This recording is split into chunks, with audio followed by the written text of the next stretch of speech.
کہ جس وقت سیدنا ذوالقرنین علیہ الصلاۃ والسلام نے ان کے لیے اس دیوار کو کھڑا کر دیا جو دو پہاڑوں کے درمیان ایک درے کا کام کرتی تھی، اس درے کو انہوں نے بند کر دیا، اور اس بند کرنے کے بعد جیسے سیدنا خضر علیہ الصلاۃ والسلام نے سیدنا موسیٰ علیہ الصلاۃ والسلام کو یہ فرمایا تھا کہ یہ اللہ کی رحمت ہے اور یہ رحمت حق ہے جس نے مجھے تھوڑا سا علم اللہ تعالیٰ نے اپنے علم سے عطا کیا ہے، ورنہ میری کیا مجال کہ میں اس کے قدرت کے قوانین میں اپنا دخل کروں۔ حضرت خضر علیہ السلام نے بھی اس موقع پر یہی لفظ کہے تھے کہ یہ رحمت اور رب تعالیٰ کی طرف سے یہ فضل ہے کہ جس فضل سے ہم آگے بڑھ رہے ہیں اور آپ کو یہ حالات سے باور کرایا گیا ہے۔ اور اسی موقع پر سیدنا خضر علیہ السلام نے جب واپسی پر پھر جس کشتی کے ذریعے سے پھر سمندر کو پار کرنا تھا اور حضرت موسیٰ علیہ السلام کو اپنے راستے پہ گھر کے راستے پر لگانا تھا، تو اس موقع پر سیدنا خضر علیہ السلام نے کشتی کے اس عرشے پر بیٹھی ہوئی ایک ایسی چڑیا کو کہ جو اس عرشے پہ بیٹھ کر سمندر کے پانی میں چونچ مار رہی تھی، اور اس کے بعد وہ پانی کا قطرہ اٹھا کے پی رہی تھی، تو سیدنا خضر علیہ السلام سے سیدنا موسیٰ علیہ السلام کو یہ عمل دکھاتے ہوئے پوچھا گیا کہ اے موسیٰ، دیکھو یہ پانی کا ایک قطرہ جو سمندر سے اٹھا رہی ہے، کیا سمندر کے اندر اس کے قطرے اٹھانے سے جو وہ اپنے پینے کے لیے اٹھا رہی ہے، کیا پانی میں کوئی کمی آئی یا اس سے کمی واقع ہوگی؟ تو اب موسیٰ علیہ السلام نے فرمایا کہ نہیں، اس سے کیا فرق پڑے گا؟ انہوں نے کہا میرے اور آپ کے علم میں اللہ تعالیٰ نے جو آپ کو علوم شریعت عطا کیے ہیں اور مجھے جو علوم تکوینیہ عطا کیے ہیں، اور وہ مخفی علوم جو کہ مجھے عطا کیے ہیں، اور جو ظاہری علوم جو اللہ نے آپ کو عطا کیے ہیں، ان دونوں کی حیثیت اس پانی کے قطرے کی اس چونچ میں اٹھانے کے برابر بھی نہیں۔ اللہ علم کے اندر اتنا وسیع ہے، اس لیے آخر میں ان آیات کا جو آخر ہے، سورہ کہف کی آخری آیات اس بات کو پہ ثابت کرتی ہیں کہ جس موقع پر حضرت خضر علیہ السلام نے اپنے علم کی کمی کا اظہار کرتے ہوئے فرمایا، اور یہ آیت 87 ہے، 87 سورۃ کہف کی، کہ جس میں حضرت خضر نے کہا رحمت من ربک، یہ سب کچھ تیرے رب کی رحمت کی طرف سے ہے، وما فعلتہ عن امری، وما فعلتہ عن امری، اور جو کچھ بھی میں نے کیا ہے اپنے حکم سے نہیں کیا، اپنی مرضی سے نہیں کیا، یہ سب کچھ میرے اللہ کی مرضی سے آپ کے سامنے ظاہر ہوا ہے۔ آپ کو ظاہری علوم شریعت کے عطا کیے گئے ہیں، مجھے مخفی علوم تکوینی عطا کیے گئے ہیں، جیسے خضر علیہ السلام نے سیدنا موسیٰ علیہ السلام کو یہ کہا وما فعلتہ عن امری، کہ میرا کوئی اس میں دخل نہیں ہے، کوئی میرا کام اس میں نہیں ہے کہ میں نے اپنے حکم سے کوئی کام کیا ہو، یہ رحمت من ربک، آپ کے رب کی طرف سے یہ رحمت ہے۔ اسی طرح اسی آیت میں 98 کے اندر حضرت ذوالقرنین بھی کہتے ہیں، جب وہ اتنی بڑی دیوار اور پھر لوہا، پھر اس کے اندر سیسا، پھر اس کے اوپر کاپر یعنی کیا کہتے ہیں وہ اس کو کترا، کیا کہتے ہیں کترا کو، کیا بتایا تھا کترا کا معنی کیا بتایا تھا؟ تانبا، تانبا، تانبا، جی ہاں، تانبا، تانبا، تو یہ اتنا یعنی اس کو پھر یعنی گرم کر کے پگھلا کے اوپر ڈالا گیا، اور اتنی بڑی دیوار کہ جس کو کھڑا کرنے کے بعد جب اس کے اندر کوئی دراڑ بھی نہیں تھی، یعنی اتنا شفاف پلستر بنا کر اس کو پیش کیا، اس کترا کو، اس تانبے کو، کہ جس کے اندر کوئی سوراخ بھی نہیں تھا، کوئی دراڑ بھی نہیں تھی کہ جس کے اوپر کوئی چڑھ سکے، نقب لگا سکے، اور نہ اس دیوار کے اوپر سے گزر سکے، اتنی اونچی دیوار کہ جس پر وہ چڑھ کر اس کو پھیلان سکیں۔ تو جب اتنا بڑا کام کر لیا تو یہ نہیں کہا کہ یہ میں نے کیا خوب کام کیا ہے، کہا ھذا رحمت من ربی، یہ ہے میرے رب کی رحمت۔ اس لیے کبھی بھی کوئی کام خاص طور پہ دین شریعت میں یا صدقہ و خیرات میں یا کسی رفاع عامہ کے کام میں یا کوئی ایسی بڑی محنت جو اللہ تعالیٰ نے اگر آپ کو یا ہمیں قبول کیا ہو، تو اس موقع پر فوراً اللہ کی طرف رجوع کرنا چاہیے. اپنے نفس اور اپنے تکبر میں آ کر ایسے الفاظ نہ کسنے چاہیے کہ جس سے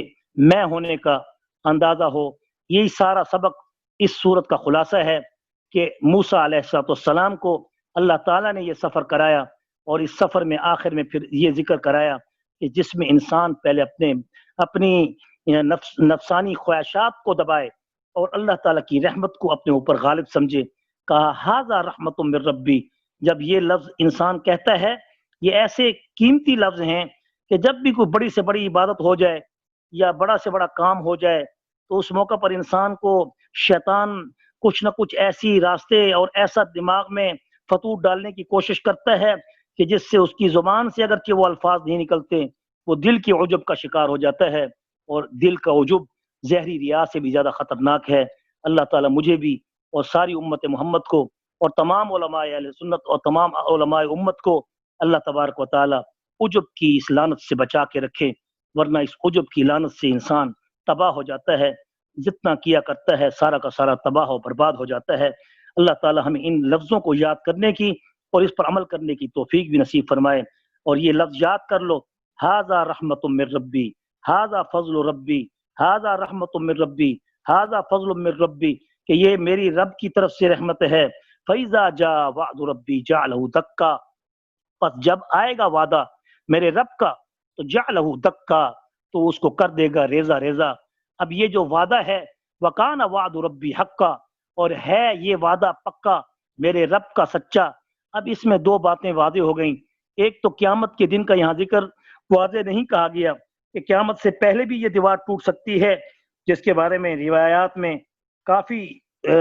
یعنی راج قول کے مطابق کہ یہ قوم آ چکی تتاریوں کی شکل میں یا وغیرہ وغیرہ، اور جو دوسری روایات ہیں. اور دوسرا اس کے اندر الفاظ کہ وعد ربی حقا، کہ ہاں اس میں کچھ بات تو ہو گئی اور کچھ اس کے اندر وعدہ جو نکرے کا ہے وہ پورا ہوگا. یعنی کچھ ریلے اس کے تو آ چکے جس نے زمین پر اودم مچائے، جنہوں نے کروڑوں کی تعداد میں انسانوں کو قتل کیا اور تباہی مچائی اور زمین پر اودم مچا دیا تھا. یہ تتاریوں کا عظیم فتنہ تھا. اس سے پہلے ایسا نہ عظیم فتنہ آیا، نہ اس کے بعد ابھی تک قیامت تک ایسا نظر نہیں آیا. یہ تاریخ اس کے پر گواہ ہے. لیکن یہاں پر اس کے ساتھ ہی دوسری جو روایت ہے، اس روایت کے مطابق کہ اللہ کے پاک پیغمبر صلی اللہ علیہ وسلم نے فرمایا کہ یہ دیوار قیامت کے قریب ہونے کے اب ایک میرے ہاتھ کے انگوٹھے اور شہادت کی انگلی کو ملاتے ہوئے اشارہ دے کر کہا کہ اس قدر ہلکا اس کے اندر سوراخ ہو چکا ہے. یعنی اب وہ نقب لگانے کے قریب ہیں، یا پھر اس سے وہ دیکھ رہے ہیں دنیاوی آبادی کو، اور وہ اس انتظار میں ہیں کہ کب یہ دیوار ٹوٹے اور ہم اس سے نکلیں، کیونکہ اللہ کا وعدہ جب تک نہیں ہوگا یہ دیوار نہیں ٹوٹے گی. تو علماء نے لکھا ہے کہ اس میں کچھ لوگ کچھ حصہ تو اس کا نکل چکا تھا، اور پھر اس کے بعد کچھ حصہ اس کا وہاں رہ گیا جو ابھی تک اس کو پھلانگ نہیں سک رہا یا وہ طاقتور نہیں. تو اس کے بعد وہ بھی بعد میں قیامت کے دن وہاں سے نکلیں گے. وَتَرَكْنَا بَعْضُهُمْ يَوْمَئِذٍ يَمُوجُ فِي بَعْضٍ وَنُفِخَ فِي الصُّورِ فَجَمَعْنَاهُمْ جَمْعًا. یہ آیت پھر اس کی تشریح کرتی ہے، اور ہم پھر اس کے بعد چھوڑیں گے، ترک کریں گے، نکالیں گے، چھوڑ دیں گے. کس کو چھوڑیں گے؟ اس یاجوج ماجوج کو. بعضهم، جب ہم ان کو چھوڑیں گے تو ان کا بعض یومئذ یموج، اس دن یعنی جو قیامت کے قریب کا دن ہوگا، یموج وہ موج در موج نکلے گا، یعنی ریلے کی شکل میں نکلے گا. اس لیے موج کے معنی ریلا، موج در موج یعنی ایک ریلوں کی شکل میں نکلے گا. اور ان کا بعض فی بعض، دوسرے کے اندر ایسے گھسا ہوا ہوگا، یعنی اتنی تعداد ہوگی کہ نکلتے ہوئے بھاگتے ہوئے ان کے درمیان میں آپس میں کوئی گیپ بھی نہیں ہوگا. یعنی اتنی کثرت کے ساتھ وہ وہاں سے امڑ کے نکلیں گے اس دیوار سے کہ وہ اس انتظار میں ہیں کہ کب ہمیں یہ راستہ ملے اور ہم پھر ان لوگوں کو جو کہ پہلے بھی ہم فساد کرتے رہے، زمین پر اودم مچاتے رہے، اسی طرح وہ موج در موج ریلوں کی شکل میں ایسے ابلتے ہوئے نکلیں گے جیسے پانی کا ریلا آ رہا ہو. وَنُفِخَ فِي الصُّورِ، اور پھر وہ وقت جو ہوگا سور پھونکنے کا ہوگا، اور ہم پھر اس کے بعد سور کو پھونکیں گے، جس پر پھر واقعات کی تفصیل پیش کی تھی کہ جس میں سیدنا عیسیٰ علیہ السلام کا نزول یا آخری نزول اور پھر اس سے پہلے دجال کا خروج، جو 40 دن کا خروج، اور اس میں پھر میں نے بتایا تھا کہ ایک دن 1 سال کے برابر، اور دوسرا دن 1 مہینے کے برابر، تیسرا دن 1 ہفتے کے برابر، اور باقی 37 دن عام دنوں کے برابر. تو اس حساب سے ایک سال 74 دن ایسے بنتے تھے. میں اب پھر بھول گیا ہوں. بھائی مقصود صاحب آپ کو یاد ہوگا، ذرا بتا دیں جو حساب بتایا تھا. 1 سال جی 74 بالکل دن. اتنی مانتے ہیں. ہاں جی 74 دن. جی ٹھیک ہے. جی ہاں 1 سال 74. ہاں یہ جی دن 74 دن. وہ ہاں جی زمین، ہاں 1 سال 74 دن. ہاں 74 دن یہ زمین پر قائم رہے گا. اور پھر اس کا آخری دن 74واں جو لد کے مقام پر، جہاں پر آج کل اسرائیل کا اسٹیشن بھی ہے، اور وہاں پر وہ درخت بڑی کثرت کے ساتھ اگ چکے ہیں یا اگائے گئے ہیں جو یہودیوں کو پناہ دیں گے. اور وہی جگہ ہوگی لد کے مقام پر کہ جہاں حضرت عیسیٰ علیہ السلام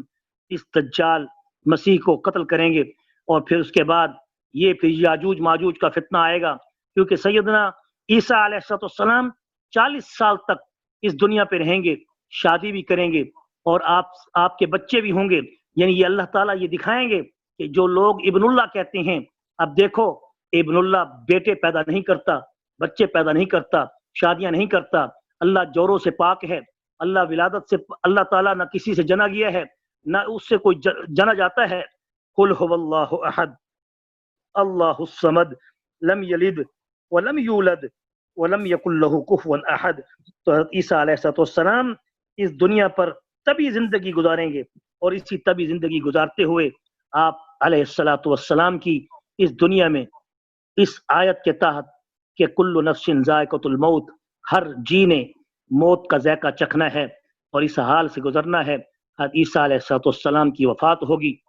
اور پھر اس کے بعد حضرت عیسیٰ علیہ السلام کو حضور علیہ السلام کے دائیں پہلو میں آپ کو دفن کیا جائے گا. وَنُفِخَ فِي الصُّورِ، اس موقع پر جب یہ یاجوج ماجوج کے ریلے نکلیں گے، جو بقیہ ریلے ہوں گے، پہلے بھی نکل چکے ہیں، کیونکہ قرآن نے اس کی کوئی تصدیق نہیں کی کہ یہ قیامت کے دن ہی ٹوٹے گی، بلکہ قیامت سے پہلے بھی یہ دیوار ٹوٹ سکتی ہے. تو اس لیے بعض مفسرین نے، بلکہ راجح قول کے مطابق اس میں کچھ قومیں نکل چکی ہیں. جیسے پہلے بھی میں نے بتایا کہ امام قرطبی رحمۃ اللہ علیہ نے فرمایا کہ جس وقت سد ذوالقرنین یہ دیوار کھڑی کی گئی تھی، اس موقع پر 22 قبیلے کل ٹوٹل یاجوج ماجوج کے تھے. اور امام قرطبی نے اس واقعہ کو نقل کیا ہے کہ 22 میں سے 21 قبیلے تو بند کیے گئے، اور ایک قبیلہ بہر رہ گیا تھا، کیونکہ وہ 14 سلف کے لیے بہر نکلا ہوا تھا اور ان کی باری تھی. جب وہ واپس آئے تو وہ وہاں پر نہ چڑھ سکے، تو بعد میں اس کے بعد انہوں نے جو زندگی گزاری اس میں انہوں نے خون ریزی کی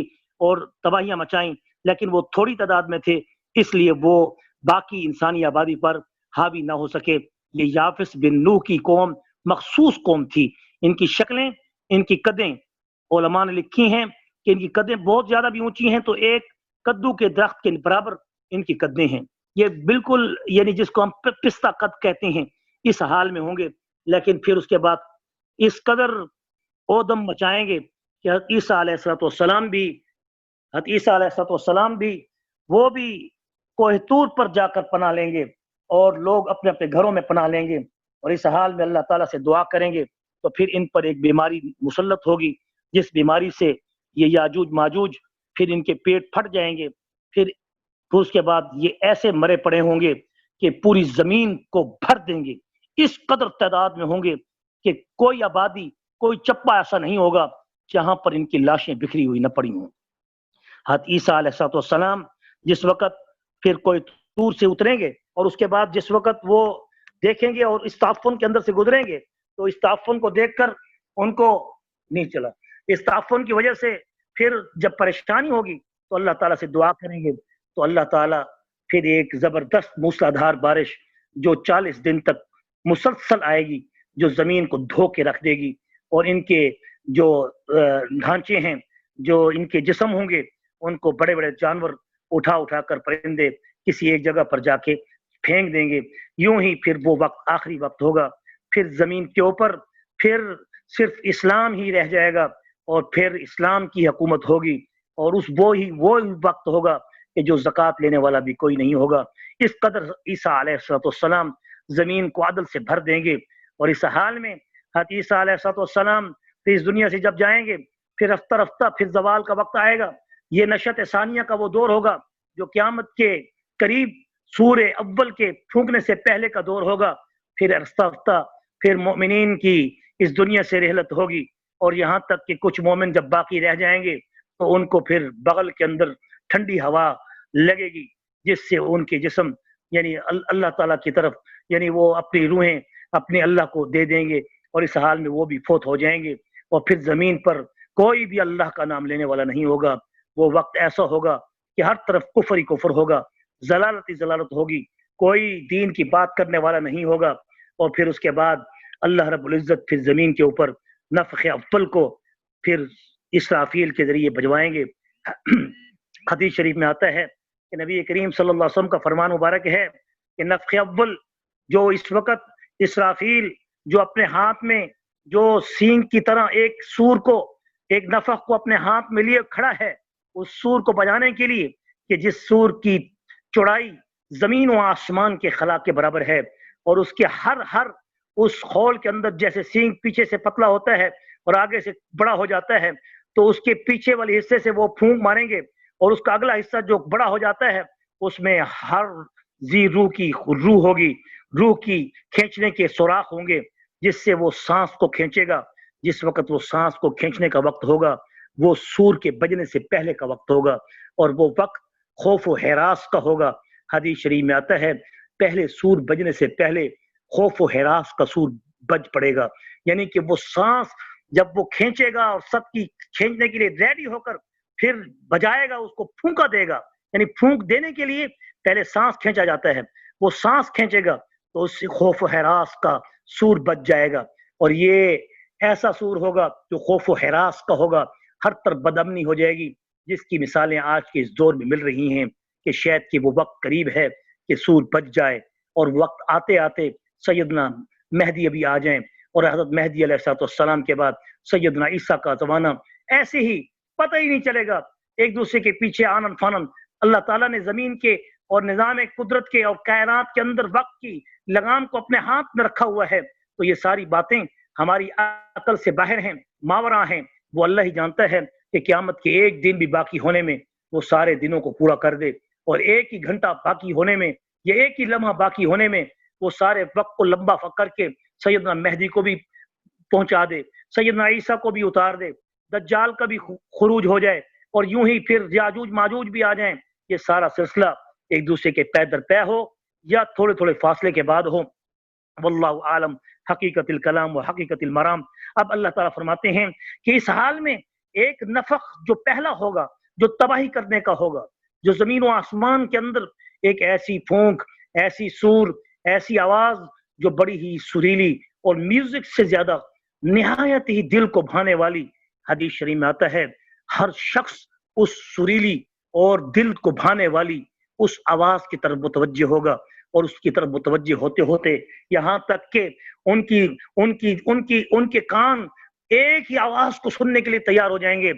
جو موسیقی کے دلدادے ہیں وہ اپنی موسیقی کے دلدادوں میں اپنے دل کے مزے لینے میں وہ اس مزے کو حاصل کرتے ہوئے آگے بڑھیں گے، اور جو اللہ کے دین کو اور قرآن کو سننے والے ہیں ان کے تو اس وقت وہاں پر دنیا میں وجود بھی نہیں ہوگا، کیونکہ سارے کافر ہی باقی رہ چکے ہوں گے۔ اس لیے موسیقی کے دلدادہ اچھی طرح یہ بات غور سے سن لیں کہ جو میوزک اور گانوں کو اپنی روح کی غذا سمجھتے ہیں، وہ اس قیامت کے پہلے سور کے پھونکنے کے وقت بھی حدیث شریف کی اس الفاظ کے مطابق وہ اس موسیقی کی آواز کی طرح اس کو سننے کی کوشش کریں گے۔ دل کو بھانے والی آواز ہوگی، بڑھتی جائے گی یہاں تک کہ اس قدر بڑھتی جائے گی کہ کانوں کے پردے پھٹ جائیں گے، اور اس کے بعد حاملہ عورتیں اپنے حمل کو گرا بیٹھیں گی، یہاں تک کہ زمین و آسمان پھٹ پڑے گا، آسمان ٹوٹ پڑے گا، اور ستارے بے نور ہو جائیں گے۔ اذا الشمس كورت واذا النجوم انكدرت واذا الجبال سيرت واذا العشار عطلت واذا الوحوش حشرت واذا البحار سجرت واذا النفوس زوجت واذا الموءودة سئلت، کہ اس وقت جب قیامت کا پہلا سور پھونکا جائے گا یہ سورج بے نور ہو جائے گا۔ اذا الشمس كورت